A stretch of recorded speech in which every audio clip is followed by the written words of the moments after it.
여러분 안녕하세요. 2020학년도 10월 고등학교 3학년 학력평가 해설 6부를 시작합니다. 저는 남궁민입니다.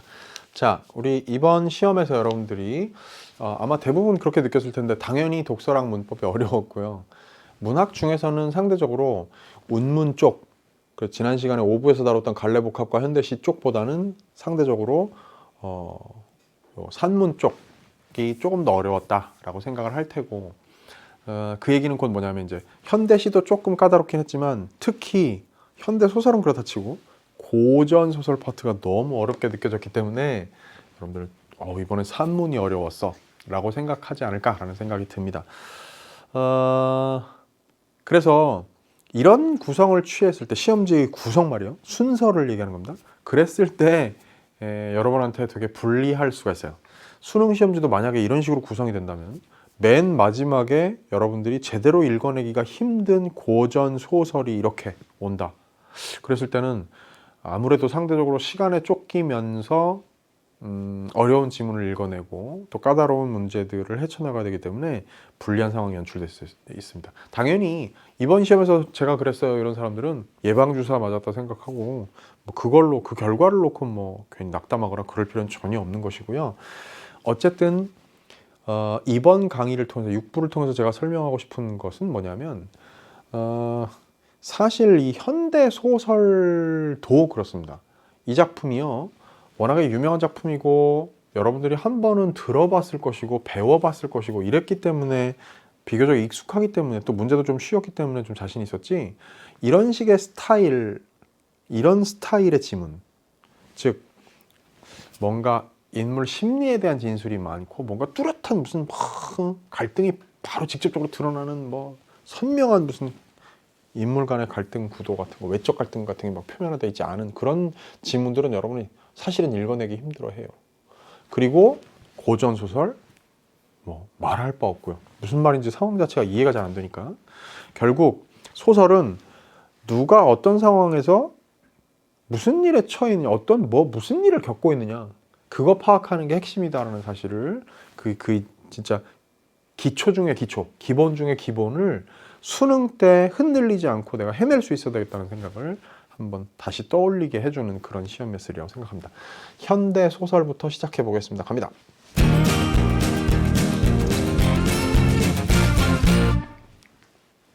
소설가 구보씨의 일일이 있습니다. 워낙에 유명한 작품이고요. 언제 보통 배우는가 하면 2학년 문학에서 보통 많이 배웠죠, 여러분들.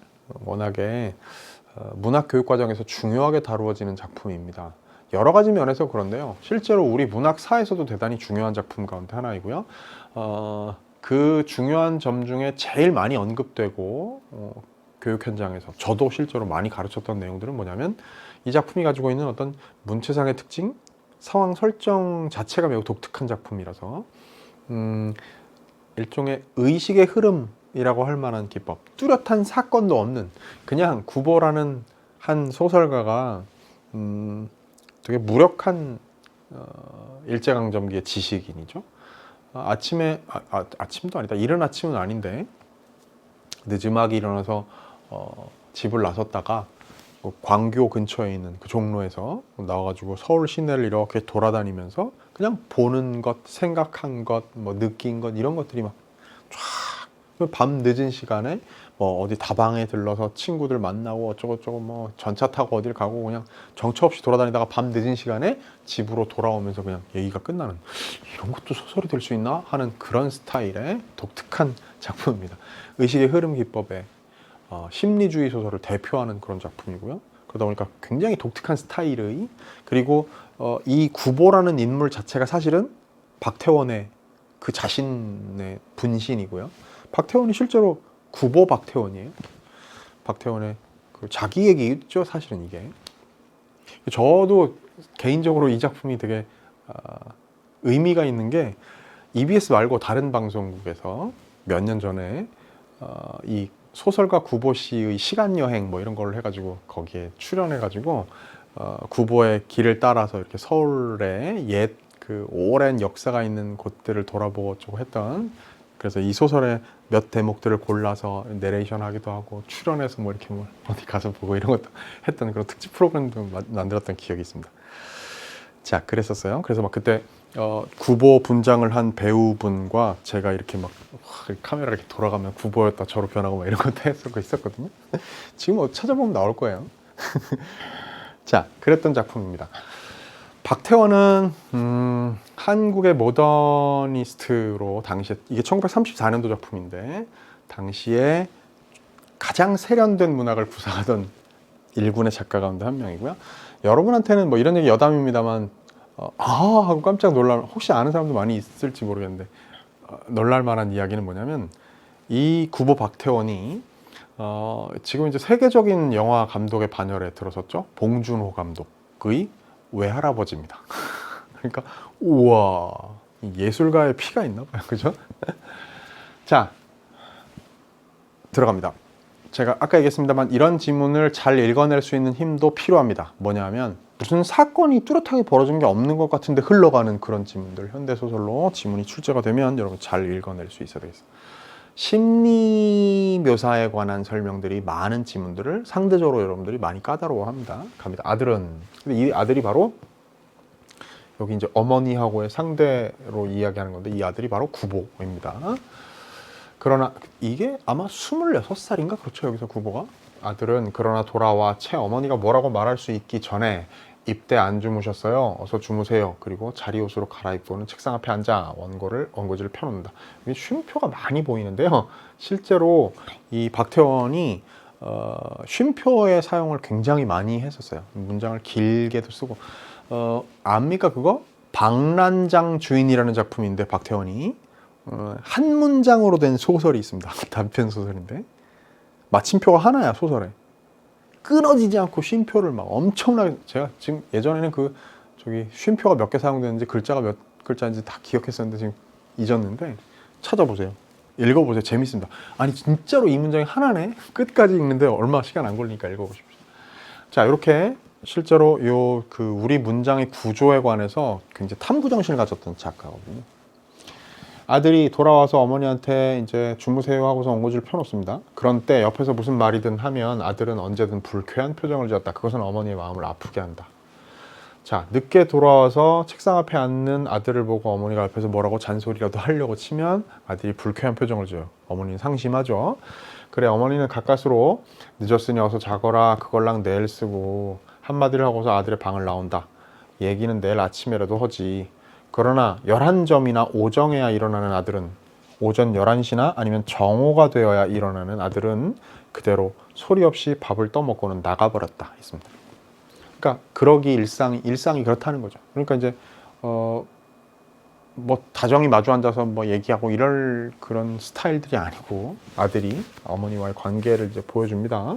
그렇다고 뭐 이렇게 대놓고 부려자 이렇다는 얘기가 아니고 그냥 자기의 소설 세계에 빠져 있는 것이고 무력한 지식인이고요.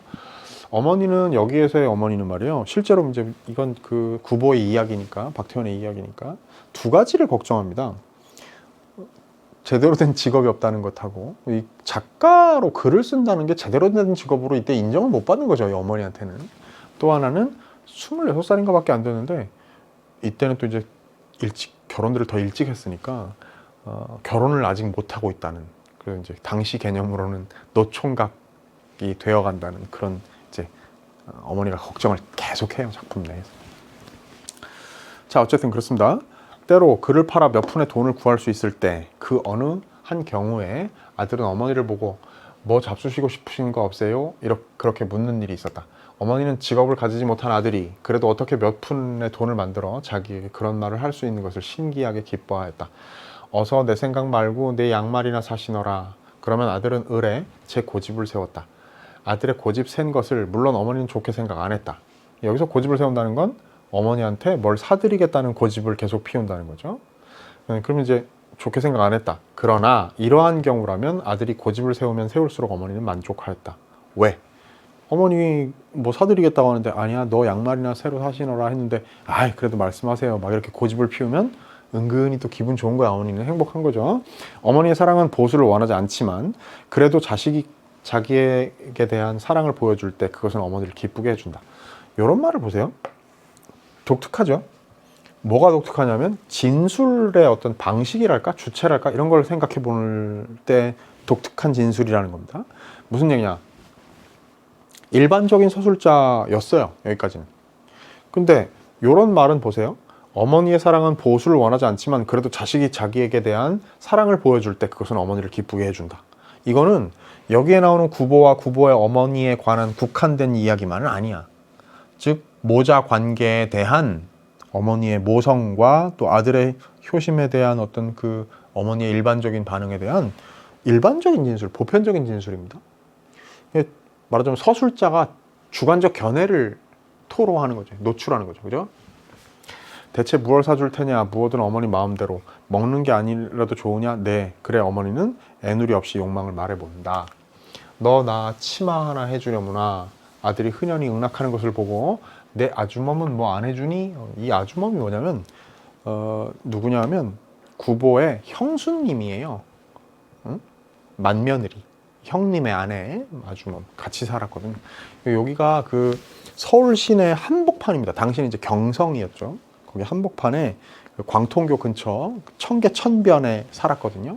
거기에서 아버지가 한약방을 했어. 박태환이. 한약방 잘 살았죠. 그리고 작은 아버지는 아주 유명한 의사였고요. 자, 근데 어쨌든 이 형수님, 그러니까 말하자면 이 말 속에서의 말하는 주체인 이 어머니의 입장에서는 맏며느리가 되겠죠. 아주멈 뭐 안 해주니? 아들은 치마 2감의 가격을 묻고 그리고 갑자기 엄숙한 얼굴을 한다. 왜 그럴까? 자기가 원고료로 받은 얼마 안 되는 돈에 비해서 치마 지어드리겠다고 이제 말씀드렸는데 그 값이 더군다나 이제 2벌까지 되다 보니까 생각보다 비싼 거야. 그죠? 돈이 넉넉지 않은 거지. 혹은 밤을 새우기까지 해 아들이 번 돈은 결코 대단한 액수의 것이 아니었다. 그래 어머니는 말한다. 그럼 내 아주머니나 해주렴. 아들은 아니에요. 넉넉해요. 갖다 끊으세요. 이 갖다 끊으라는 얘기는 이제 치마를 지을 옷감을 갖다 끊어서 그걸로 이제 옷을 지어 입으시라 이런 얘기야. 그리고 돈을 내놓았다. 어머니는 얼마를 주저한다. 왜? 상황을 딱 보니까 이제 너무 큰 돈을 지출하게 생겼으니까 아들이 돈도 잘 못 버는데 그러나 마침내 그는 가장 자랑스러이 돈을 집어들고 여기서의 그는이라는 건 어머니는이죠. 얘 옷감 바꾸러 나가자. 아제비가 치마하라고 돈을 주었다. 내 아제비가. 이 아제비라는 건 이제 말하자면 시동생을 얘기하는 거죠. 이제 이게 누구한테 하는 말이지 지금? 얘 하고 부르는 거 누굴 부르는 거야? 맏며느리. 그죠? 아까 얘기했던 저기에서 나왔던 이 아주멈 얘기하는 겁니다. 그렇게 건넌방에서 재봉틀을 놀리고 있던 맏며느리를 신기하게 놀려준다. 치마가 되면 어머니는 그것을 입고 나들이를 하였다. 일갓집 대청에 가 주인 아낙네와 마주 앉아 갓난애같이 어머니는 치마 자랑할 기회를 엿본다. 아, 참 어머니 귀엽다. 그죠? 외람된 말이지만 주인 마누라가 섣불리 참 치마 좋은 거 해입으셨구먼 이라고나 한다면 어머니는 서슴지 않고 이거 내 둘째 아이가 해준 거죠. 제 아주멈 해야 하고. 그러니까 자기 형수 겉하고 이것하고 이거 하고 이렇게 묻지도 않은 말을 하였다. 어머니는 그것이 아들의 훌륭한 자랑거리라 생각하였다. 자식을 자랑할 때 어머니는 얼마든지 뻔뻔스러울 수 있다. 이것도 아까 제가 얘기했던 것처럼 그죠? 요것도 요게 아까 뭐 어머니는 자식에게 보수를 바라지 않지만 자기에게 사랑을 표현하면 좋아한다. 그런 것처럼 그 서술자가 주견을 노출한 그런 부분입니다. 그러나 그런 일은 늘 있을 수 없다. 어머니는 역시 글을 쓰는 것보다는 월급쟁이가 몇 곱절 낫다고 생각하고 그리고 그렇게 재주 있는 내 아들은 무엇을 하든 잘하리라고 혼자 작정해버린다. 아들은 지금 세상에서 월급짜리 얻기가 얼마나 힘든 것인가를 말한다. 그러니까 봐요. 어머니가 생각하는 아들의 어떤 그 능력이나 그 어머니의 기대 수준하고 현실하고는 다른 거야. 자, 이어지죠? 하지만 보통 학교만 졸업하고도 고등학교만 나오고도 회사에서 관청에서 일들만 잘하고 있는 것을 알고 있는 어머니는 고등학교를 졸업하고도 또 동경을 건너가 공부를 하고 온 내 아들이 구해도 일자리가 없다는 것이 도무지 믿어지지가 않았다. 그죠? 일본 유학까지 갔다 왔단 말이에요, 박태원은. 그러니까 아들이 유학까지 갔다 온 내 아들이 일자리를 못 구한다? 월급쟁이가 돼야 되는데 그 따박따박 월급 나오는 일을 해야 되는데 근데 저렇게 글이나 쓴다고 하고 돈이나 못 벌고 돈도 못 벌고 있고 안쓰러운 거죠 어머니는. 그리고 이제 어떤 면에서는 막 이제 안타깝고 그래서 이제 자꾸 잔소리를 하게 되고 애인은 없냐고 그러고 뭐 이제 작품에 여기는 지금 이 대목엔 안 나옵니다만 전차에서 예전에 선봤던 여자를 이렇게 보게 된다고. 그런 봤단 얘기를 집에 와서 하게 되면 어머니는 꼬치꼬치 캐들어서 그래서 가가지고 다시 만나보자는 얘기를 하지 그랬냐 뭐 이렇게 막 파고들 것이고 막. 어머니가 그렇게 자기를 결혼 빨리 해야 되고 번듯한 월급 나오는 직장을 잡아야 된다고 자꾸 자기를 압박해오는 그런 면이 있습니다. 그 이제 구보에게 일종의 스트레스가 되는 것이고. 구보는 집을 나와 천변길을 광교로 향해 걸어가며 어머니에게 단 한마디 네 하고 대답 못했던 것을 뉘우쳐 본다. 하기야 중문을 여닫으며 구보는 네 소리를 목구멍까지 내어 보았던 것이나 중문과 안방과의 거리는 제법 큰 소리를 요구하였고 그리고 공교롭게 활짝 열린 대문 앞을 때마침 3명의 여학생이 웃고 떠들며 지나갔다. 그렇더라도 대답은 역시 해야만 하였었다고. 구보는 어머니의 외로워할 때의 표정을 눈앞에 그려본다. 처녀들은 어느 틈엔가 그의 시야에서 사라졌다. 이랬습니다. 그러면 지금 집을 나서면서 어머니한테 좀 더 친절하게 굴 걸이라고 후회를 하지만 마침 또 거기 큰 소리로 해야 네 하고 크게 대답했어야 되는데 거리가 꽤 돼서 그러지 못했고 또 마침 문 열고 나오는데 3명의 여학생이 쪼르륵 지나가니까 거기서 뭐 네 이러고 있기는 그래서 그러다 보니까 어떻게 못하고 그냥 나온 거야. 후회가 되죠. 어쨌든 그런 상황입니다. 9번은 마침내 다리 모퉁이에까지 이르렀다. 그의 일 있는 듯 쉽게 꾸미는 걸음걸이는 그곳에서 멈춰진다. 봐요. 일 있는 듯 쉽게 꾸미는 걸음걸이. 왜? 일이 없으니까. 나가서 해야 될 일이 없어. 9번은요. 그냥 여기 지금 나옵니다만 여기 모더놀로지오라고 해서 모더놀로지 같은 거야. 이게 이제 고현학이라고 하는데요. 이 작품에서 중요한 역할을 하는 용어입니다. 현대를 모던을 탐구하는 그런 학문이야 말하자면.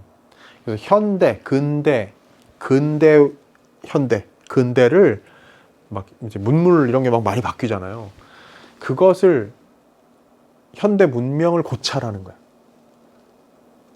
바뀌는 문물들과 그 안에서 사람들의 사고방식과 행동 패턴과 이런 것들을 물끄러미 이렇게 바라보는.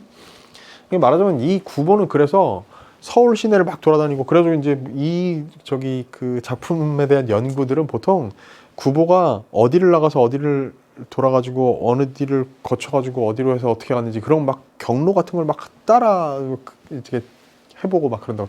그런 책들도 많아요.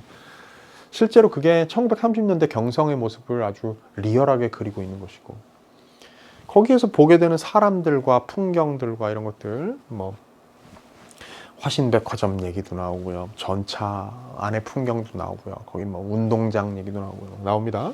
근데 그런 것들에 또 이제 그 경성 기차역, 지금의 서울역 그 안에 대합실 풍경 같은 거라든지 나오죠.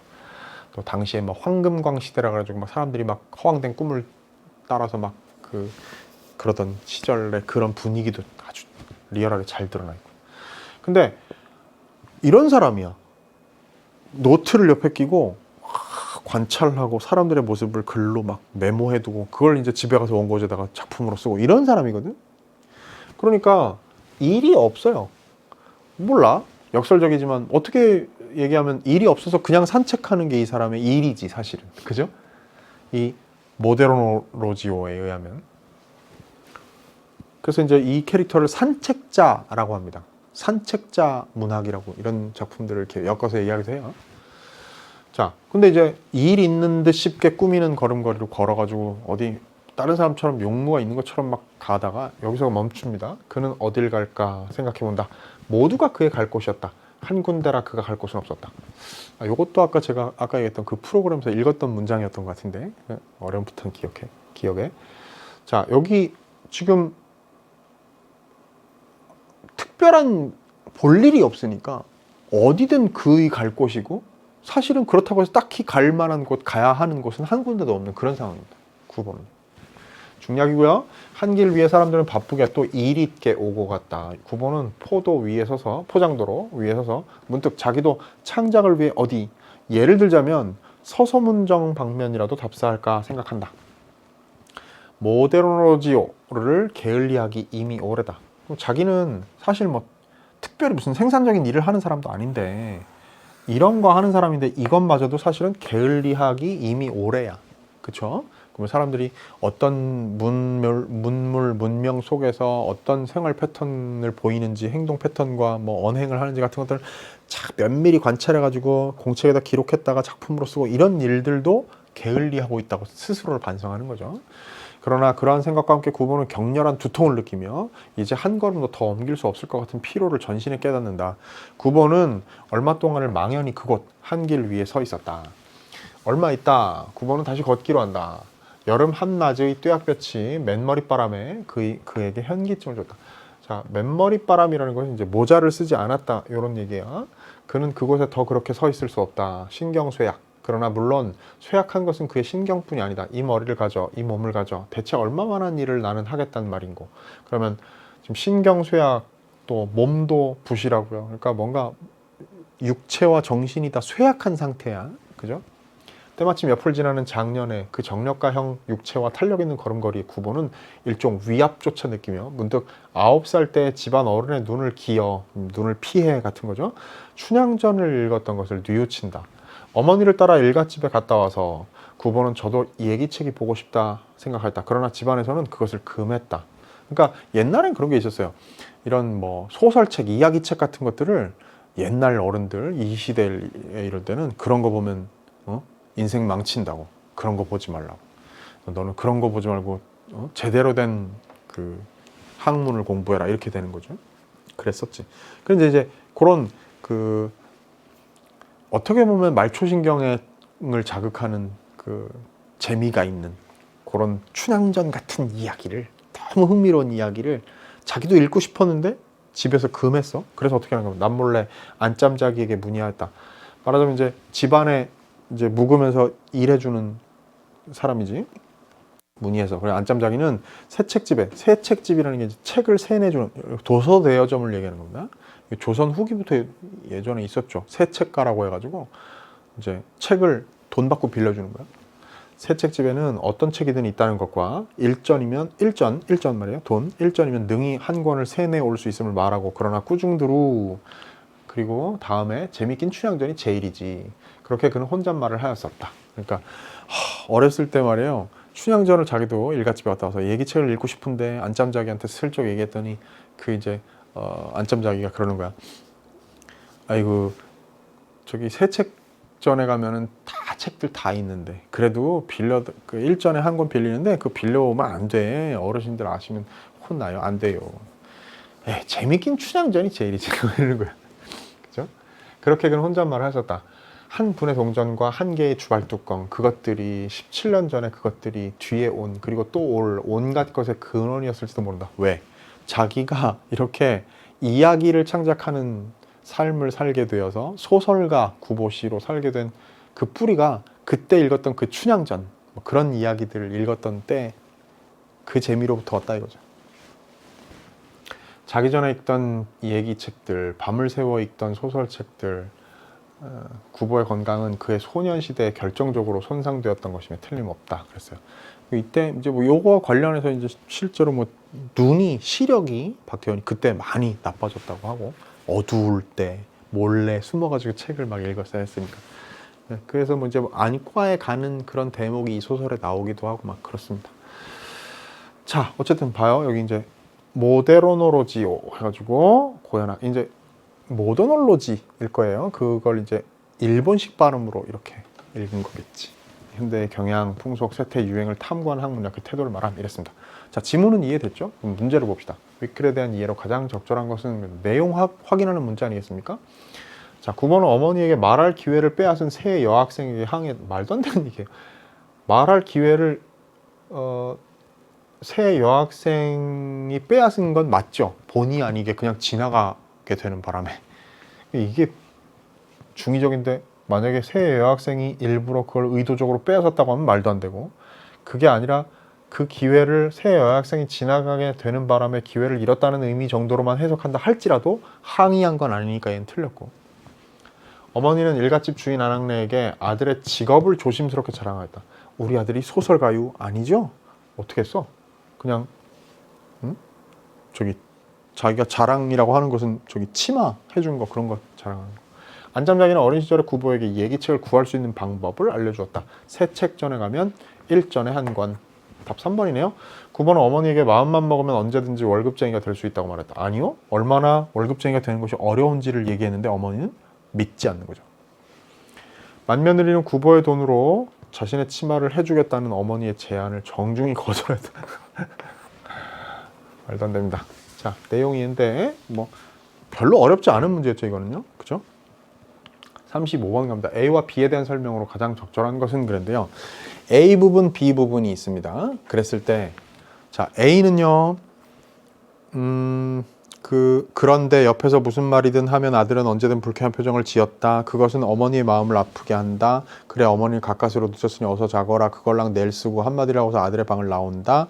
얘기는 내일 아침이라도 하지. 그러나 11점이나 오정에야 일어나는 아들은 그대로 소리 없이 밥을 떠먹고 나가버렸다. 이랬거든요. 그러면 어머니와 아들 사이에 그 벌어지는 일에 관한 서술자의 진술이죠. 근데 어머니가 서술자가 되어라고 얘기하면 틀려요. 여기 서술자가 어머니인가요? 아니지. B는 구보가 A 또 어디 있어? A는 어머니의 입장에서 바라본 사건을 이야기 외부의 서술자가 전달하고 있다. 요거는 일단 맞을 가능성이 높네요. B는 아직 검토 안 했지만 A에 관한 설명으로는 맞지. 그죠? 자, B는요. B 한번 봅시다. 9번은 집을 나와 걸어가면서 어머니한테 그러지 못했던 걸 뉘우쳐본다. 마침 여학생이 지나갔기 때문에 그랬던 대답했었다고. 그래도 대답했어야만 했다고. 그리고 또 어머니의 그 외로울 때 떠올리는 표정을 눈앞에 그려본다. 시야에서 여학생들은 사라졌다. 그럼 봐. 구보의 입장에서 바라본 사건을 외부 이 서술자가 전달하고 있다. 이게 답이에요. 문학 개념을 저랑 개기일식 문화로 공부한 사람들은 그때 요런 이게 지금 용어 사실 한마디로 딱 설명하면요. 이게 요 A 대목에서 어머니가 초점화자, B가 이 구보가 초점화자인 거야. 초점화가 이루어진 거죠. 시점 자체는 서술자는 전지적 서술자이지만 A 부분에서는 어머니의 관점에서 상황을 바라보는 그 심리를 이제 표현한 것이고 B 부분은 구보의 심리에 대한 진술을 누가 하고 있는 거야? 외부의 전지적 시점의 서술자가. 자, 근데 B는 구보가 관찰자의 입장에서 사건을 전달함으로써 객관성을 높인다. 그럼 이건 구보가 전달하는 서술자라는 얘기인데? 아니죠, 그죠? 그 다음에 A와 달리 B는 이야기 외부의 서술자가 전지적 시점을 통해 갈등 상황을 부각하고 있다. 자, 이야기 외부의 서술자인 것은 즉 전지적 시점을 통해 전달되는 건 A든 B든 마찬가지야. 그러니까 와 달리 이러면 안 되고요. 그 다음에 갈등 상황을 부각한다. 이것도 딱 맞는 표현은 아닌 것이고요. 그 다음에 B와 달리 A는 서술자의 시각을 통해 상황의 변화에 대한 서술자의 인식을 전달하고 있다. 자, 서술자의 인식이라고 부를 만한 게 여기 A나 B에는 없어. 맞죠? 그치? 그러니까 답을 5번으로 고를 수가 있겠다. 자, 이렇게 서술상의 특징에 관한 문제는 현대 소설에서 늘 출제가 되고 있고 형식도 약간 최근 수능 스타일들은 조금 약간 다변화되는 그런 경향이 있으니까 유의해 두시기 바랍니다. 자, 36번 갑니다. 기억에서 미음에 대해 이해한 내용으로 적절하지 않은 것은 그런데요. 기억에는 그러나 이러한 경우라면 아들이 고집을 세우면 세울수록 어머니는 만족했다. 그럼 자신을 위하는 구보의 마음 씀씀이에 뿌듯해하는 어머니 심정 딩동댕. 그러니까 고집을 피우는 걸 기뻐하는 것이죠. 니은 아니에요. 넉넉해요. 갖다 끊으세요. 앞으로 가족들에게 가장 노릇을 할 수 있게 된 구보의 만족감 땡. 말도 안 된다. 그죠? 자, 그게 뭐 앞에 뭐라 그랬어? 갑자기 엄숙한 얼굴을 하잖아요. 그러니까 뭐야? 어머니가 뭘 해드리겠다 그랬더니 아이 괜찮다 하다가 얘기한 금액이 너무 커. 그죠? 당황했어. 근데 그러면 내 건 안 하고 그냥 네 형수 거나 해줘라. 아니에요. 끊으세요. 이렇게 하는 거지. 근데 이게 무슨 앞으로 가족들이 가장 노릇을 할 수 있게 지속적으로 할 수 있게 됐나요? 그 만족감이 표현된 표현도 아니고요. 디귿에는 어머니는 얼마를 주저한다. 구보가 힘들게 벌어온 돈을 받는 것에 대한 어머니 부담감. 딩동댕. 리을. 동경을 건너가 공부를 하고 놓은 내 아들이 구해도 일자리가 없다는 것이 도무지 믿어지지가 않았다. 구보가 처한 상황을 납득하기 어려워하는 어머니의 마음. 그쵸? 아니, 우리 아들보다 덜 배우고도 저렇게 취업들을 하는데 내 아들은 왜 직업을 못 구해? 이해가 안 되는 거죠. 미음, 그의 일 있는 듯 쉽게 꾸미는 걸음걸이는 그곳에서 멈춰. 자, 마땅히 갈 곳을 정하지 못해 망설이는 구보의 태도. 아까 얘기했습니다. 일이 없는데 일이 있는 척하고 여기까지 왔다. 이런 거에 대한 진술이니까 맞는 진술입니다. 36번 문제는 답이 2번이 되겠습니다. 37번 갑니다. 이 작품에서 구보는 작가의 자의식이 투영된 인물이다. 사실은 작가 자신이죠. 자, 구보는 일제강점기 상황이고요. 그때 경제적으로 안정되지 못한 채 살아가는 소설가로서의 자기 정체성을 성찰한다. 구보는 자신의 쇠약하고 병든 몸을 언급하는데 이는 문학에 경도되어 건강과 자신감을 잃은 지식인의 무기력한 자의식. 이제 이 작품에서 중요한 요소예요. 맞죠? 무기력한 지식인. 제가 앞서 설명을 했었습니다. 그럼 그럴 때 적절하지 않은 걸 한번 골라볼까요? 밤을 새우면서 글을 써서 번 돈이 대단한 액수의 것이 아니지요. 그러면 경제적인 불안정을 이야기하는 거 맞죠? 그다음에 따박따박 월급 나오는 그런 직장을 다니는 게 아니란 말이야. 됐죠? 창작을 위해 서서문정 방면이라도 답사를 해볼까 생각하며 모데로노로지오를 게을리했다라고 하는 것에서 구보가 소설가로서의 정체성을 성찰하고 있음을 볼 수 있고. 그렇지. 요 모데로노로지오를 게을리했다는 게 소설가로서 성실하게 창작 활동을 하지 않았다라는 성찰에 해당됩니다. 이 머리와 이 몸으로 대체 얼마만한 일을 나는 하겠다는 말인고 라고 하는 것에서 지식인으로서 무기력한 구보의 모습인 거죠. 무슨 일을 하겠다는 것이냐. 요 쇠약한 자기의 몸에 대한 언급으로 이런 무력한 모습을 보인 것이고요. 그 다음에 밤을 새워 읽던 소설책들로 인해 건강이 소년시대에 결정적으로 손상되었다고 한 것. 그 끝부분에 나와 있었죠. 구보가 어린 시절부터 문학에 경도되어 살아왔음을 알 수 있고. 아까 얘기했던 그대로입니다. 그죠? 그것이 오늘날 이런 그 불행의 씨앗이었을 수도 있다는 진술을 하잖아. 그런데 봐요. 격렬한 두통과 전신의 피로를 느끼며 얼마 동안을 망연히 서 있는 것에서 창작을 억압하는 일제강점기 상황에 대한 구보의 비판의식을 확인할 수 있겠군요. 자, 물론 이런 그 어떤 시대상에 대한 그 그림자가 없을 수는 없죠. 이 작품에도 직간접적으로 그런 것들이 이제 드러나 있을 텐데, 이 작품, 여기 지금 이 대목에서 이런 거 있잖아요. 지금 피로와 두통을 느끼는 이 모습. 이거는요, 병들고 쇠약한, 그리고 나약하고 무기력한 지식인의 어떤 초상을 보여주는데 동원되는 것이지, 이게 무슨, 일제의 억압적인 상황에 대한 구보의 비판의식. 구보는요, 그런 걸 직접적으로 드러내는 인물도 아니고요. 이것들로부터 이런, 비판의식의 발로라고 이것들을 해석할 만한 근거도 없습니다. 답이 4번. 됐죠? 그럼 37번까지 문제를 풀었습니다. 그리고 이 37번 문제 같은 것들은 3점 달고 있고, 답이 뭐지? 무조건 일제강점기 그러면 비판의식 그러면 그냥 등식처럼 생각하고 무조건 맞다고 착각하는 사람들 많이 있는데, 그럼 안 됩니다. 이런 판단을 할 만한 근거가 없다고요. 그죠? 나머지는 맥락상 자연스럽게 해석이 되지만. 자, 조금 37번 문제를 주의하면 됐었던 그런 세트에 해당되겠고요. 이제 남아있는 43번에서 45번 세트, 고전소설이 훨씬 어려웠죠. 그죠? 지문을 이해하는 것도 작중 상황을 면밀히 파악하는 게 쉽지가 않습니다. 자, 그럼 고전소설로 가보도록 하겠습니다.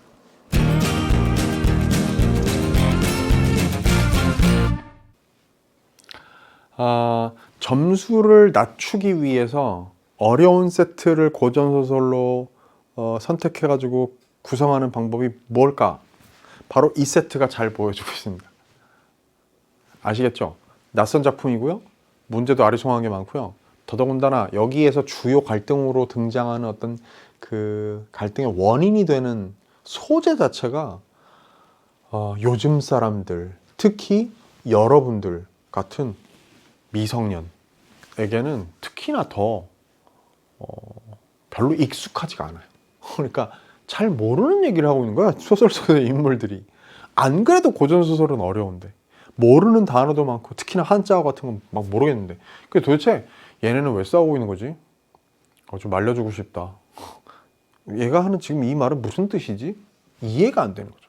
그러다 보니까 조금만 까다롭게 문제 선지를 다듬어서 만들어 놔도 우수수수수수 오답률 엄청나게 높아지는 겁니다. 자, 차근차근히 그런 지문을 만났을 때 어떻게 대비할 것인가 생각하면서 전략적으로 한번 읽어나가 보도록 합시다. 무슨 얘기냐?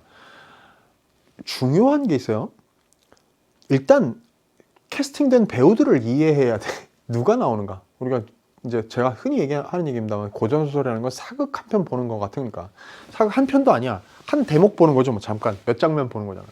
그때 짧은 시간 안에 여태까지 내가 안 봐오던 드라마인데 앞부분 줄거리에 해당되는 건 뭐야? 요약본으로 지금까지의 줄거리 잠깐 보여줬다 치고 그 몇 장면 이제 편집된 거 보고선 지금부터 내가 보는 몇 분간의 대목을 그 안에서 얘는 어떤 애고 얘들은 무슨 일을 겪고 있는 걸 파악해야 돼. 그죠? 그럼 단서를 최대한 이용해야 되고요. 지문 안에서 특히나 인물을 가리키는 말들이 자꾸 바뀌어요. 그걸 잘 파악해야, 그리고 또 선악의 어떤 구도를 명확히 파악해야 얘들이 왜 싸우는지를 잘 알 수 있게 됩니다. 자, 그런 건 숙달되어 있어야 합니다. 수능 때까지 그거 잘 못하는 사람들은, 특히 그게 약한 사람들은 집중적으로 고전 소설 기출, 또 우리 수특수 안에 있는 고전 소설들을 가지고 그걸 해보셔야 돼요.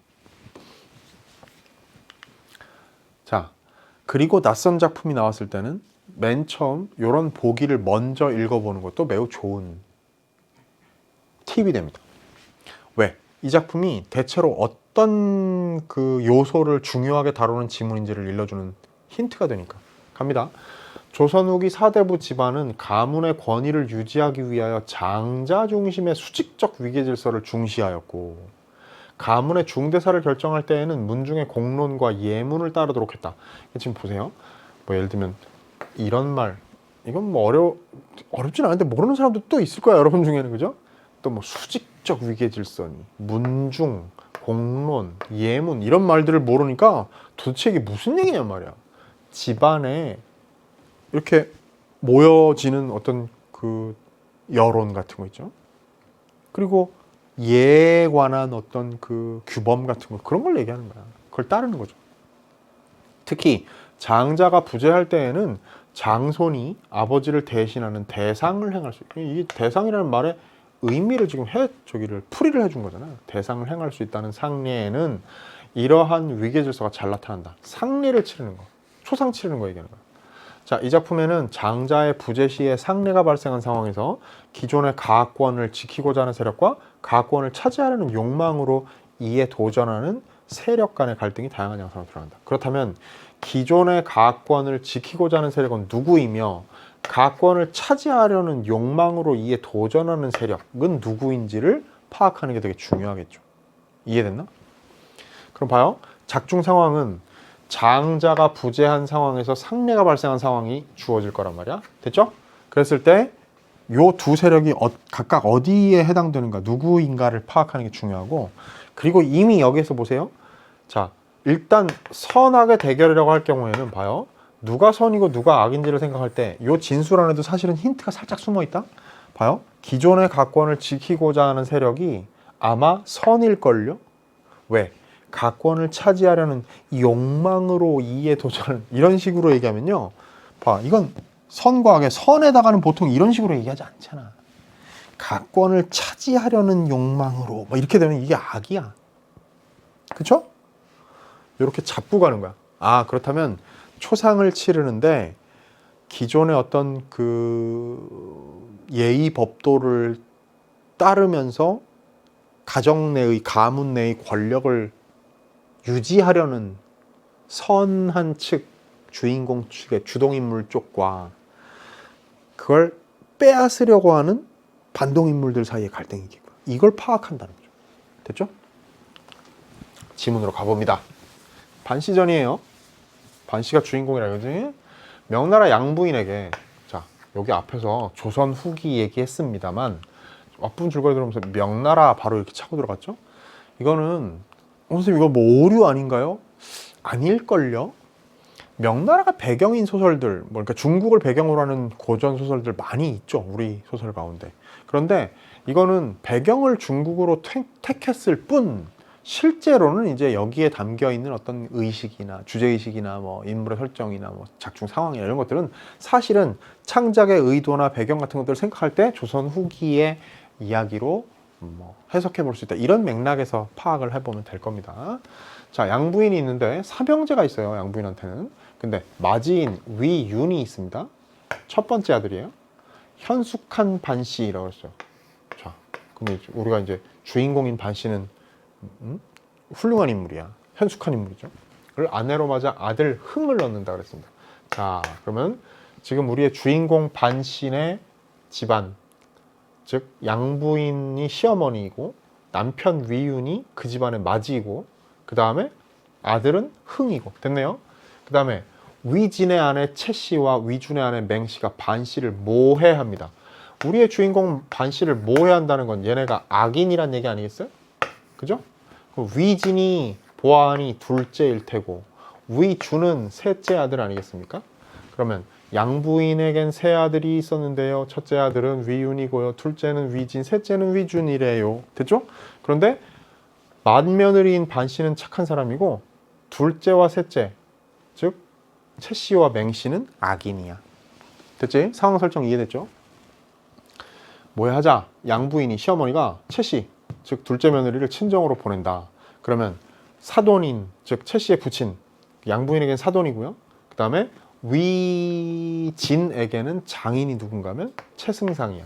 이 최승상은 자기 딸이 쫓겨왔으니까 분노해가지고 위윤을 귀양 보냅니다. 그럼 자기 딸의 남편의 형님이죠. 됐나? 자기 딸의 시아주버님인 위윤을 귀양 보내버려요. 그리고 양부인은 채씨를 들이지 말라는 유언을 남기고 죽는다 그랬습니다. 중요한 얘기죠. 양부인이 말이에요. 채씨를 들이지 말라. 유언을 남기고 죽어요. 됐나? 근데 그럼 봐. 이제 시작하는 게 반씨가 시체를 붙들고 오는데 이 시체가 누구야? 여기에 이어지는 거죠. 이게 양부인이지. 그죠?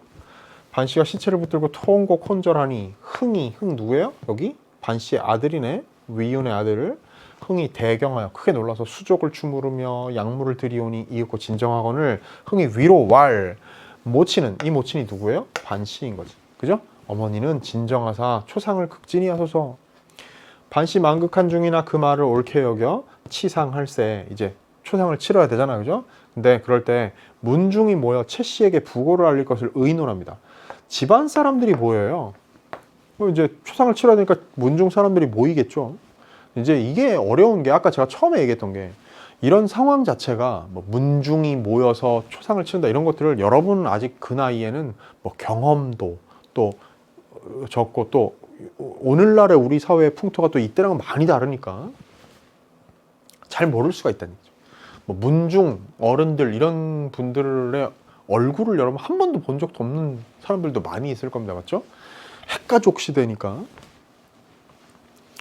자, 문중이 모여서 채씨, 이 채씨가 누구라고? 여기 있는 채씨잖아. 그죠? 이 채씨. 즉 친정으로 쫓겨간 그 채씨에게 부고를 알릴 것을 의논하니 채씨한테는 시어머니가 돌아가신 건데 어쨌든 근데 채씨를 들이지 말라는 게 유언이었으니까 그럼 문중이 모여서 상의를 하는 거죠. 어떻게 할 거냐. 알려서 초상 치르는데 오게 할 거냐 말 거냐 이렇게 의논하더니 위진이 왈. 위진 여기 있습니다. 위진 둘째 아들이에요. 위진이 왈. 채씨가 자기 아내가 잘못함이 아니라 모친이 잠깐 노하여 보내 계시니 무슨 일로 알리지 아니하리오 이랬습니다. 얘 이상하네. 얘 지금 이 위진 벌써 악인 축으로 들어가려고 하네. 지금 우리 상황 선악 구도 얘기할 때 여기까지는 지금 사실 이것만으로는 위진이 악인인지 아닌지는 알 수가 없잖아. 그죠? 채씨는 악인인 게 맞지만 근데 위진은 또 아닐 수도 있으니까. 근데 여기 오니까 채씨 편을 들어요. 근데 아직까지 잘 모르겠어. 원래 나쁜 인간인지 아내한테 그냥 현혹되어가지고 자기 아내는 죄가 없다고 그냥 믿는 순진한 그런 오판을 하고 있는 상황인지 잘 모르겠습니다. 근데 그건 중요한 게 아니에요.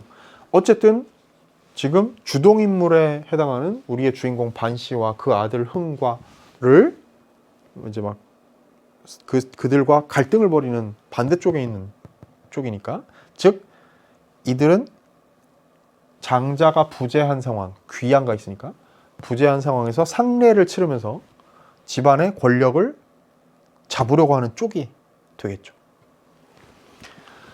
자, 하고 즉시 시비를 불러 왈. 채씨의 집에가 부고를 전하되 상복 입기 전에 오게 하라. 그러지 않으면 오라 하라. 상복을 입기 전에 오라 하라. 그렇지 않으면 부부의 의를 끊으리라. 그러니까 빨리 가서 냉큼 달려와라 이거죠. 근데 여기에는 뭐 상복 입기 전에 오라 하라 라고 전하라고 했는데, 오라고 전하라고 했는데, 그렇지 않으면 부부의 의를 끊겠다는 것은 이게 지금 위진이 무슨 아내한테 뭐 못되게 군다거나 이런 맥락이 아닌 것으로 보입니다. 왜냐하면 말하자면 이런 거죠. 이제 보기, 아까 45번 문제 보기의 기준으로 맞추어서 생각해 보자는 말이에요. 이 위진은 자기 아내 채 씨와 더불어서 집안에서 이 상례를 자기가 주도해서 치러냄으로써 권력을 잡고자 하는 욕망을 가진 인물이야. 그러니까 상복을 입기 전에, 그러니까 입관을 하고 상복을 입고 이러는 과정이 착착착 진행이 본격적으로 시작되기 전에 빨리 와서 여기에 주관하는 일원으로 아내가 있어야 된다는 이야기를 재촉을 하는 그런 의도일 거라고 아마 그렇게 짐작이 됩니다. 그죠? 자, 차설. 위진이 크게 노하여 왈. 왜 노했는가 생각해 봅시다. 반씨는 어떤 사람인데 상중에 시비를 둬두어 요란하게 하느냐. 이때 시비는요, 일부러 여기 한자 변기했죠. 이 시비하고 다릅니다. 이거는 심부름하는 그 저기 여자 종을 얘기하는 것이고, 이때 시비는 시비를 다툰다 그거 얘기하는 거예요. 그러니까 이 반씨는 위진 입장에서 누구예요? 자기 형수님이죠. 반씨는 어떤 사람인데 상을 치르는 중에 옳고 그름을 막 다투는 거 해서 요란하게 하느냐. 형님 누구? 위윤. 그죠? 형님이 아니 계시어. 귀양 같죠? 내가 주장할 것이니 두 번 이르지 말라. 그러니까 내가 리더다 이거야. 내가 이 일을 끌고 갈 테니까, 장례를 내가 주도적으로 치를 테니까 시끄럽다. 떠들지 말라. 반씨한테. 하고 노복을 재촉하여 보내니 흥이, 아들이에요. 반씨 아들이죠. 흥이 죽은 양부인의 옆에 엎드려 통곡하더니, 죽은 양이 아니고 양부인입니다. 죽은 양부인. 자기 할머니죠. 그죠? 자기 할머니인 양부인의 옆에 엎드려 통곡을 하더니 큰 소리로 말하죠. 흥이 이제 자기의 작은 아버지인 위진과 반목하는 겁니다. 위진이 이제 악인이지. 숙부가 누구? 위진. 숙부는 주장이 되었을 따름이거늘 초상 만극 중에 벌써 할머니의 유언을 저버리시니. 할머니의 유언이라고 뭐라고 했어요?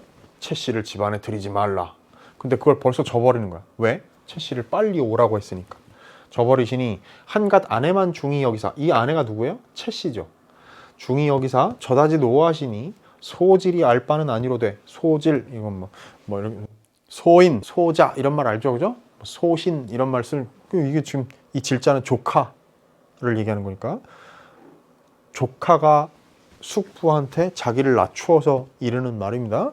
제가 알 바는 아니로되 금일 문중이 모두 다 공론이 여차한데도, 이러한데도 구태여 유언을 저버리니 이는 문중의 뜻에도 맞지 아니하오며 소질의 마음에도 불가하니이다 라고 정면으로 대들었어. 무슨 얘기예요? 지금 요 얘기를 잠깐 한번 봅시다. 요거 지금 이따가 문제에서 만날 되게 중요한 대목이라서. 다시. 통곡하더니 흥이 얘기합니다. 뭐라고 얘기해요? 이걸 지금 이런 게 이해가 정확하게 안 되니까 43번 문제 같은 거 엄청나게 많이 틀린 거예요. 지금 흥은 이렇게 얘기하는 거죠. 아니, 어떻게 할머니 유언을 바로 이렇게 저버립니까? 지금 숙모한테, 채 씨한테 미쳐 있는 거예요. 이거 집안 사람들 다 모여가지고 전부 다 이렇게 공론도 이런데, 즉 채 씨를 들이지 말라는 쪽으로, 아마도 여기 중략 부분에서 반씨가 얘기하는, 반씨가 직접 하지도 않았을 거야. 보통 이런 데서 이런 인물 주인공들이고 현숙한 여인으로 나오는 인물들은 막 주동해서 채 씨를 절대 집에 들이면 안 됩니다. 이게 어머니 유언입니다. 이러지도 않아요. 근데 이제 집안 사람들이 그래도 채 씨 집안에 들이면 안 되는 거 아니야? 이렇게 분위기가 가니까 이제 반씨를 여론의 어떤 수괴로 지목을 해가지고 위진이 막 자기가 권력 잡고 형수를 내리 누르려는 그런 의도에서 이런 말을 하겠죠. 근데 어쨌든 흥은 이제 얘기하는 거야. 집안 사람들의 여론은 이런데, 공론은 이런데, 그걸 다 어기고 할머니 유언 어기면서 그렇게 하려고 합니까? 이치 안 맞습니다 라고 얘기하는 거죠. 그랬더니 어머니 반씨, 우리 주인공 반씨가 꾸짖습니다. 너는 조그만 아이라 어찌 방자의 어른을 시비하리오. 즉, 야, 네가 감히, 물론 속으로는 아무리 위진 자기의 시동생이 지금 자기를 막 박해하고 있지만 그래도 이제 예법에 따라 어른한테 함부로 숙부한테 대드는 자기 아들을 꾸짖는 그런 현숙한 여인이죠. 위진이 크게 놓아요 왈. 이는 분명 너의 말이 아니라 누구의 부탁을 듣고 내 말이 여차여차하거든 너는 대답을 이리이리 하라 한 것이 아니더냐. 너에게 기걸한 사람은 극한 요물이라. 너 혼자의 말이라면 어찌 이러하리요. 내 비록 유약하나 내 말대로 시행할까 보냐. 이랬습니다. 무슨 얘기예요? 요 얘기의 핵심은 이제 제가 이렇게 이게 무슨 얘기예요? 라고 얘기하고 쉽게 푸는 이유는 뭐냐면 여러분이 사극을 볼 때도 그렇고요. 똑같은 거야. 이 고전소설 지문을 읽을 때도 마찬가지인데 이런 말들을 문장 하나하나 단어 하나하나 수준에서 이해하지 말고 이 발화가 무슨 의도에서 한 어떤 말인지를 쉬운 말로 이해하는 번역해보는 버릇을 들여놓으라고. 지금 무슨 얘기야? 작중 상황 흘러가는 거 생각해보면 야, 너 그렇게 똘망똘망한 소리 막 하는데 너 그거 분명 네가 하는 말 아니야. 누가 뒤에서 너 시켰지? 누가 시킨 거야? 네 뒤에서 너한테 그런 말 하라고 나한테 이런 말을 하라고 시키는 그 자는 요물이야.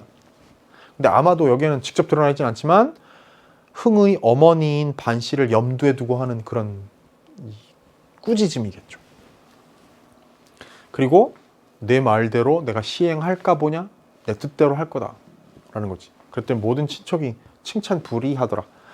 흥이 숙부의 불측한 심사를 듣고 큰 소리로 말하기를 뭐라고 하는가 하면 아까 제가 말씀드렸던 바를 어른에게 배운 바라 하시니 말씀이 옳사오면 따를 것이요 비록 어른의 말이라도 부당하오면 따를 이유 없으니 할머니의 상사를 당하였어도 부친이 삼천리 밖에 계셔 상변을 알지 못하시고 아버지가 위윤이 지금 귀양을 가 있기 때문에 할머니가 돌아가신 걸 아버지가 모르신다 이거야. 알지 못하시고 발상도 못하오니 즉 이제 초상이 났다는 거를 장례를 주관하면서 외부에다 알리고 이런 일들을 못한다는 거죠. 장자의 도리를 다 못하고 있는 상황이란 말이야 아버지가. 비록 아니 계시나 장자 장손이 발상함은 예문에 당당하옵거늘.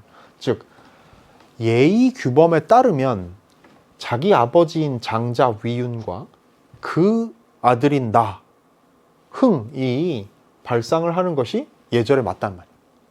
당신이 아니고 작은아버지 당신이 아니고 그는 의논치 아니하시니 누구와 더불어 대상하시나이까 하시나니까 금일 문중이 다 모였으니 결정하소서. 와, 정면으로 맞붙어 보는 거네요. 예법 따져봅시다. 예문에 따르면 우리 아버지하고 내가 이 장례를 주관해야 됩니다. 이 집안의 헤게모니가 우리에게 있음을 장자 장손 이 줄기에 있음을 분명히 하는 거죠. 집안 사람들 다 모였으니까 우리가 한번 회의를 한번 해봅시다. 누구에게 권력이 있는가? 이걸 누가 주도해야 되는가? 누구 말이 옳은가? 위진 형제왈. 위진 형제왈이란 건 위진과 동생 아까 뭐였죠? 위준이었나요? 그죠? 둘째 셋째를 얘기하는 겁니다. 위진 형제왈. 형님이 비록 귀양살이를 하고 있으나 첫째 위윤 얘기하는 겁니다. 비록 귀양살이를 하고 있으나 죽지 아니하였고 미처 부고를 알리지 못하였으나 조그만 아이가 알 바가 아니라 예문에 이상이라는 말이 없으니 불가하니라. 자, 네 말 틀렸다 이거죠. 즉, 자 보세요. 귀양살이를 하고 있기 때문에 지금 와가지고 발상하지 못했지만 형님이 아직 죽은 게 아니란 말이지. 그러면 네가 아버지가 없는 상황에서 아버지의 그 권한을 네가 위임받아서 자동으로 네가 주인공이 주도하게 되는 상황이 아니란 말이야. 너는 조그만 애야. 그러니까 넌 안 돼. 모든 사람이 왈 흥이 비록 어리나 소견에 이치가 있어 우리도 생각지 못한 일이거늘 이 말이 가장 옳은지라 바삐 대상하라 이랬습니다. 그러면 집안 문중 사람들의 공로는 누구 편을 들어주는 거야? 흥의 편을 들어주는 거야. 맞죠? 위진 형제가 큰 소리로 노하여 왈 어찌 어린아이의 말로 인하여 상중 대사를 그릇되게 하리오. 우리는 예문대로 하리니 어찌 장자를 두고 대상하리오. 그렇습니다. 즉 여기서는 장자를 두고 대상한다. 이 대상을 한다는 게 결국 뭐냐면 그 대상이 저기 각주에 있던가요? 대상 장자가 없을 시 장손이 대신 상례를 주관함 이랬죠. 즉 대상을 한다는 게 이제 위윤이 장례를 주관하는 일을 대신 누가? 흥이 한다는 거야. 그러면 자기들 형님이 없기 때문에 그걸 대상해서 자기들의 조카인 흥이 이 상례를 주관하게 하는 것 틀렸다. 왜? 장자가 있는데, 장자를 두고, 즉 위운이 있는데, 그죠? 멀리 있을 뿐이지. 귀양살이를 하고 있으니까. 비록 오진 못했지만. 오케이? 그러니까 결국엔 흥이 주관하지 못하게 하려는 논리를 펴는 겁니다. 하고 일시에 피신하니 문중이 상의하여 왈 상인이 이제 우리를 피하니 더 있어 무엇하리오 하고 상복 입는 것을 보지 아니하고 모두 귀가하니 흥이 만극하여 실성 통곡합니다. 무슨 얘기야? 문중 사람들이 자 노해가지고 자기들이 주도해야 된다라고 막 주장하고선 위진이 그러고선 사라져 버렸어. 그러니까 문중 사람들은 황당한 거죠. 야 무슨 초상 치르는 이 상주들이 말이야 이제 우리를 피하니 더 있어 뭐 하겠느냐 그러고 뿔뿔이 흩어져 자기들 집에 가버렸어. 그냥 이게 뭐예요 지금 이 흥의 입장에서 생각해봐요. 할머니가 돌아가신 일 이 초상이 잘 치러져야 되는데 이 상례가 잘 치러져야 되는데 이게 뭐 엉망진창이 되어버린 거죠. 그러니까 통곡합니다. 뭐라고? 우리 집에 가세는 어찌 남과 다른고 숙부가 이게 위진이죠, 그죠? 불의를 행하여 문중이 따로따로 흩어지니 무슨 아름다운 일이 있으리요. 말을 마치기 전에 채 씨가 이르러 돌아왔네요, 그죠? 부인의 영위에 곡하고 반씨를 보며 왈 그럼 이제 형님이지. 형님한테 뭐라고 얘기합니까? 나는 시댁에 득주하여 본가에 있기로 종곡에 통신을 못하니 어찌 부끄럽지 아니하리오. 이런 말들 모를까봐 각주로 줬잖아요. 이거 시어머니 얘기합니다. 그럼 봐요. 나는 쫓겨나가지고 시댁에 득주해서 쫓겨나가지고 내 친정에 가 있었어. 그래서 시어머니한테 연락을 못하니 어찌 부끄럽지 아니하리오. 그대가 누구야? 반씨죠, 그죠? 형님은 지극한 정성을 가지고 어찌 어머니의 뒤를 따르지 아니하고 지금까지 부재하였느뇨? 아니 그렇게 지극정성으로 잘 모시는 좋은 며느리인 척하더니 왜 시어머니 돌아가셨는데 따라 죽지 않고 여태까지 살아있어? 이렇게 물어보는 거예요. 그 사이 우애가 지극하여 저 나를 기다렸다 죽으려 하였느뇨? 그러니까 아니 나한테 뭐 살갑게 굴지도 않던 형님이 뭐 나 기다렸다가 같이 죽자고 나 기다린 거예요? 이렇게 얘기하는 거예요. 막 비아냥거리는 겁니다. 지금 또 참소와 아첨을 존곱게 고할이 있고 자 결국 참소와 아첨 때문에 자기가 쫓겨났다고 생각하는 거지. 그죠? 누구의? 반씨가 자기를 모해하는 일을 시어머니한테 해가지고 자기가 쫓겨났다 이렇게 뒤집어 씌우는 말을 막말을 막 하는 거예요. 하고 욕설이 무수하니 반씨가 분함을 겨우 참아 다만 대답하지 아니하더라. 그럼 이제 반씨는 그냥 꾹꾹 눌러 참고 그냥 대답 안 하는 걸로 대응하고 있는 거예요. 채 씨가 흥을 꾸짖어 왈 이제 조카를 꾸짖습니다. 너는 황구 소아라. 너는 애송이야. 무슨 일을 아는 척하고 우리를 원수로 지목하니 내 그러면 우리 일문을 다 삼킬 줄 아느냐?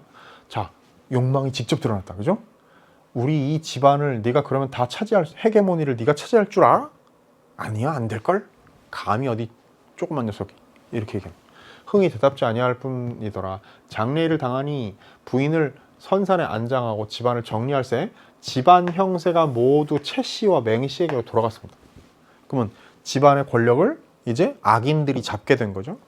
두 사람이 주야로 남편을 미혹하게 하여 이 두 사람이라는 건 채 씨와 맹 씨를 얘기하는 거고요. 남편을 미혹하게 한다 할 때 남편은 채 씨의 남편 위진과 맹 씨의 남편 위준을 얘기하는 거야. 그래가지고 그 집 아들들을 남편을 미혹하게 하여 반씨 모자를 100가지로 모해하니 반씨가 흥을 불러 말하기를 우리 모자가 이제 독수를 면치 못할지니 미리 화를 피할 것을 정하라. 야 쟤네들 하는 꼴 보니까 우리 이러다가 정말 쟤네들한테 무슨 일 당해 죽겠다. 빨리 안전한 곳으로 피신하자 이거죠. 하고 인하여 양부인 묘소 시어머니 묘소에 초막을 짓고 3년상을 마친 후에 다시 거취를 정하고자 하여 이에 약간의 비복을 거느리고 조상을 모신 사당에 올라 통곡하고 산중으로 들어갑니다. 이제 초막을 지으려고 그죠? 보는 사람들이 저마다 비창해하지 않을 이 없더라 하고 서술자의 개입, 편집자적 논평 같은 것들이 제시되면서 지문이 끝났습니다. 자 그렇다면요 43번 문제 봅시다. 가장 적절한 거래요. 이제 이 문제 보세요. 잘 봐야 돼. 내용 이해가 쉽지가 않으니까 제가 늘 얘기하죠. 고전 소설의 첫 번째 문제는 항상 이렇게 내용 확인하는 문제예요. 그리고 누구는 이런 식으로 인물을 주어로 당연히 할 수밖에 없겠고. 그래서 이걸 윗글에 대한 이해 이렇게 물어보기도 하고 윗글의 인물에 대한 설명으로 적절한 것 이렇게 물어보기도 하고 이렇습니다.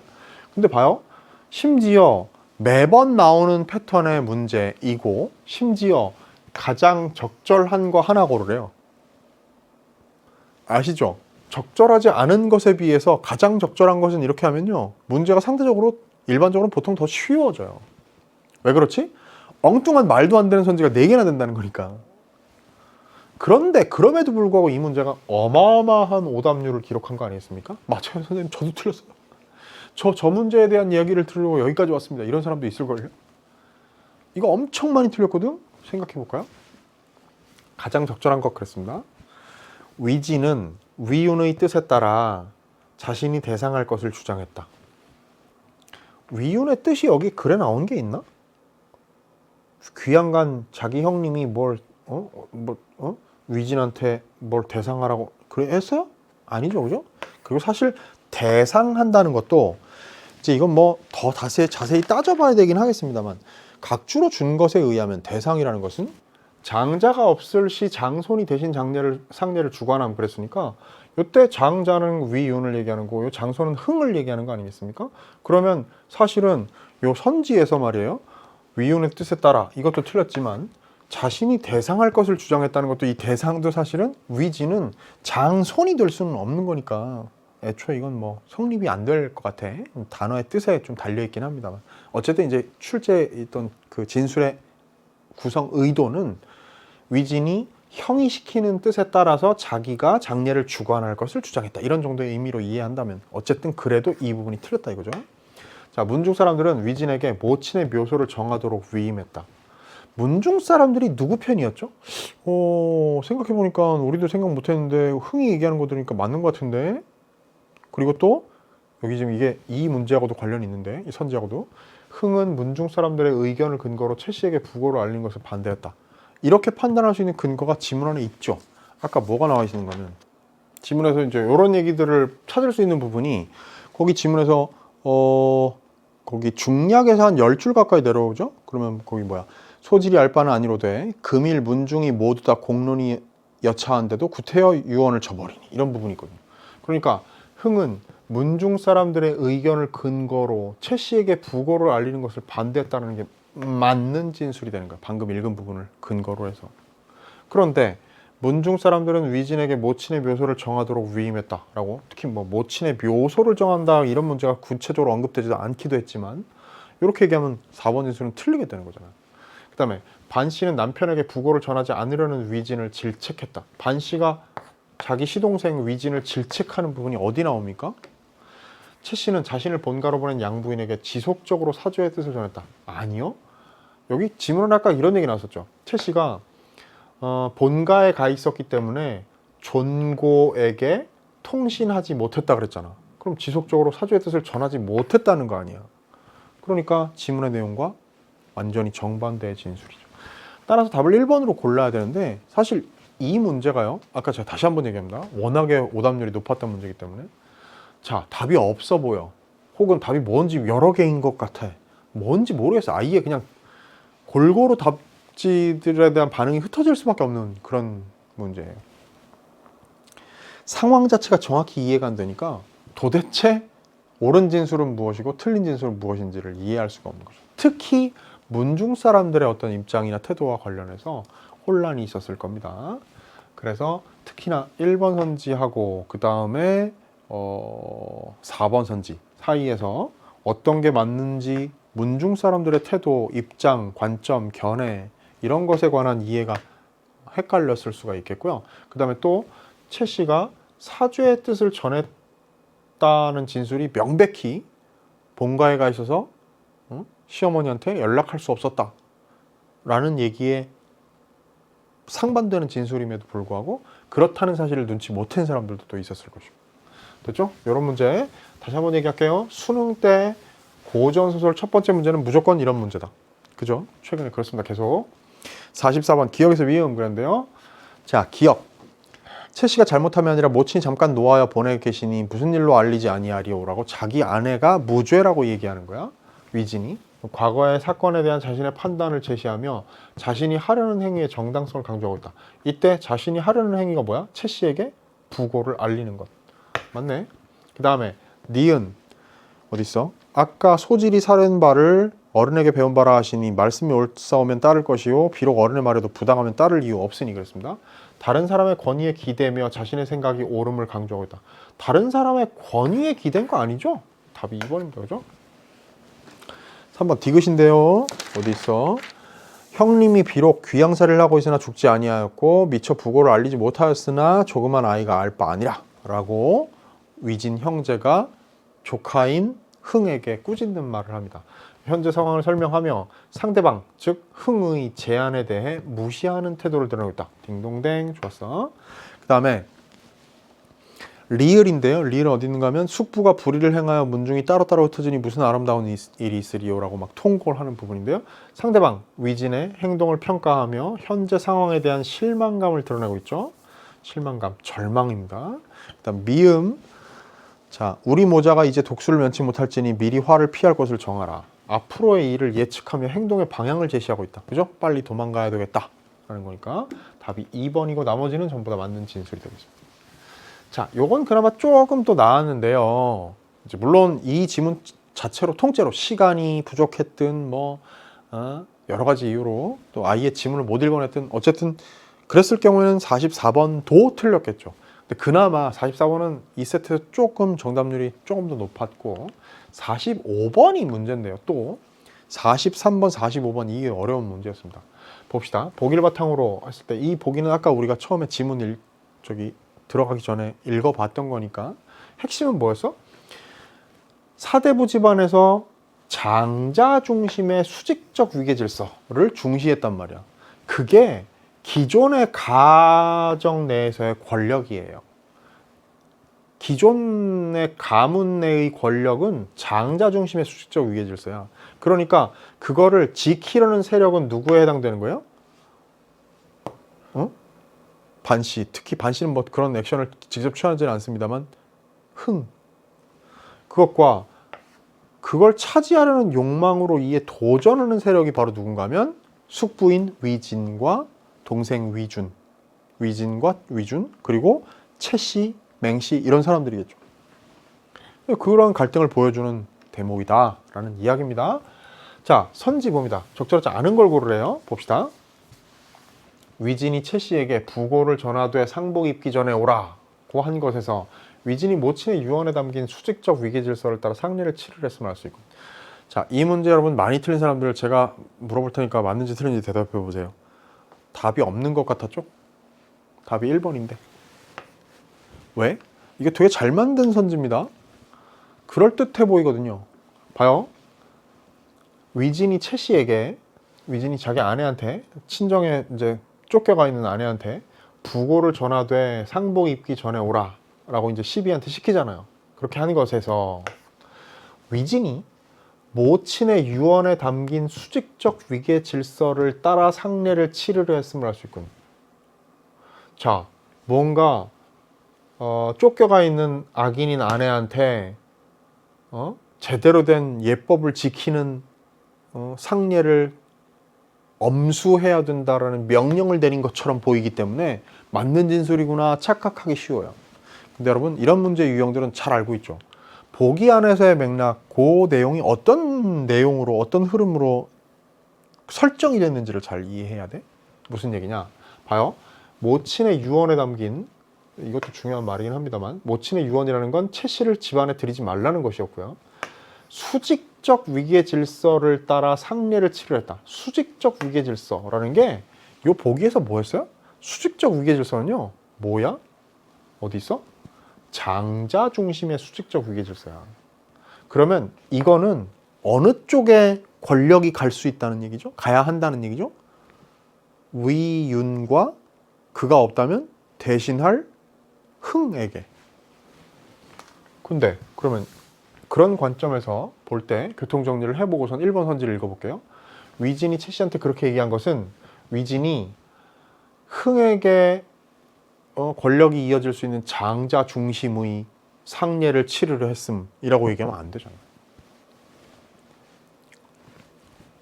그러니까 장자를 나중에 대신해서 대상으로 장손인 흥에게 권력이 가는 것이고, 어쨌든 자기네가 권력을 잡는 게 아니고 형네 집안 고계통 장자 장손의 중심의 수직적 위계 질서, 자기 쪽으로 흩어져 오는 게 아니고 둘째 셋째 쪽 말고 장자 장손 중심의 그 라인을 중시하는 상례를 치르랬다? 말도 안 되는 거죠. 그리고 아까 아마 얘기했습니다만, 이제 명시적이진 않지만 앞뒤 맥락이 더 필요하긴 하지만, 상황을 생각할 때 위진이 최 씨한테 상복 입기 전에 냉큼 빨리 오라라고, 득달같이 오라고 명령하는 것은 아마도 이 보기의 그 준거에 따를 때에는 장례를 주관하는 쪽에 처음부터 초기부터 자기 아내가 자기와 함께 있어서 이 일을 치러냄으로써 이 집안 안에서 권력을 쟁취하고자 하는 그런 욕망에 의한 것이다 라고 해석하는 게 더 자연스럽겠죠. 2번 갑니다. 위진이 상중에 시비를 돋운다며 형님이 아니 계시어 내가 주장할 것이라고 말하는 것에서, 시비를 돋운다고 누구를 비판했어? 자기의 형수인 반씨를. 그죠? 위진이 가권을 차지하는데 반씨를 방해가 되는 존재로 여기고 있음을 알 수 있군. 그러니까 형수를 막 욕하면서 자기가 주도권을 잡으려고 노력하는 거 아니에요? 흥이 예문을 근거로 장자 장손이 발상함을 주장하고 이에 대해 문중이 결정하도록 한 것에서, 흥이 예문과 문중의 공론을 통해 기존의 가권을 지키려고 했음을 알 수 있군. 자, 아까 얘기했죠? 기존의 가권을 지키려는 쪽에 해당되는 게 누구라고? 흥. 그래서 예문과 문중의 공론을 근거로 해가지고 자기 쪽에 헤게모니가 있음을 정확하게 딱 분명히 하려고 했던 태도인 거죠. 4번 최 씨가 우리 일문을 다 삼킬 줄 아느냐고 흥을 꾸짖는 것에서 가권을 차지하려는 최 씨의 욕망이 흥에 대한 적대감으로 나타나는 것을 알 수 있군. 그렇죠? 아까 우리 이거 읽을 때 얘기했습니다만, 최 씨가 흥을 막 꾸짖으면서 너 애송이 네가 이 집안을 다 집어삼킬 수 있을 줄 아느냐? 이 집안의 권력을 네가 잡을 수 있을 것 같아? 라고 얘기하는 것은 흥에 대한 적대감으로 그게 표현된 것이고, 그 기저에는 집안의 권력을 자기들이 차지하고자 하는 욕망이 자리 잡고 있는 것이고, 집안 형세가 모두 최 씨와 맹씨에게 돌아가고 반씨 모자가 산중으로 들어간 것에서 가권을 둘러싼 갈등을 통해 가권이 위진 쪽으로 기울게 되었음을 알 수 있군. 그렇지. 최 씨와 맹씨한테 집안 형세가 다 거기에 돌아가고, 그 다음에 반씨하고 흥은 산중으로 들어가 버리니까, 그건 결국엔 승자는 누가 됐다는 얘기야? 악인 쪽이 됐다는 얘기죠. 맞죠? 자, 봐요. 43번과 45번을 여러분들이 틀린 이 참사는, 엄청난 오답률이 발생했던 이 참사는 왜 발생했느냐? 43번의 1번 선지도, 45번의 1번 선지도, 정답지 두 개가 전부 다 상황 파악이 정확하게 되지 않으면 이게 답이라는 사실을 알 수가 없어요. 쉽지 않은 문제입니다. 더군다나 이게 맨 끝 세트였어. 그러니 상대적으로 더 여러분에게 불리했을 수밖에 없습니다. 자, 수능 때 이런 세트가 나와서 나 당황하지 않을 수 있게 미리 예방주사 주었구나 라고 생각하고 기쁜 마음으로 결과에 연연하지 말고 매진해야 될 때입니다. 오리엔테이션에서도 얘기했던 것 같은데요. 이 때는, 요 점수는 특별히 10월 학평은 특히나 더 점수에 절대로 연연해서는 안 되는 그런 시험입니다. 이거는요. 왜냐? 막판에 쉽게 얘기하면 멘탈이 흔들릴 수가 있어요. 자기가 끝까지 집중해서 수능 때까지 흔들림 없이 자기가 목표로 한 일들을 매일매일 해내야 되는 그런 일상의 어떤 리듬이 이 시험 성적에 연연하는 순간 잘못하면 와장창 깨져요.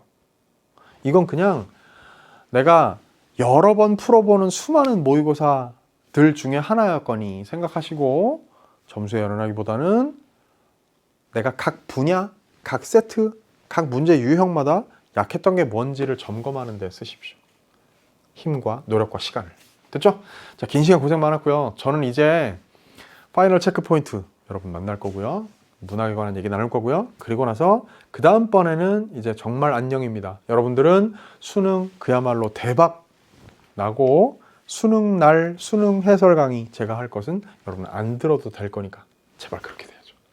자, 긴 시간 고생 많았습니다. 내공 더 단단히 다지는 여러분들이 되기를 간절히 기원하겠습니다.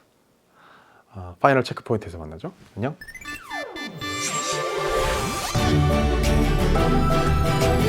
네.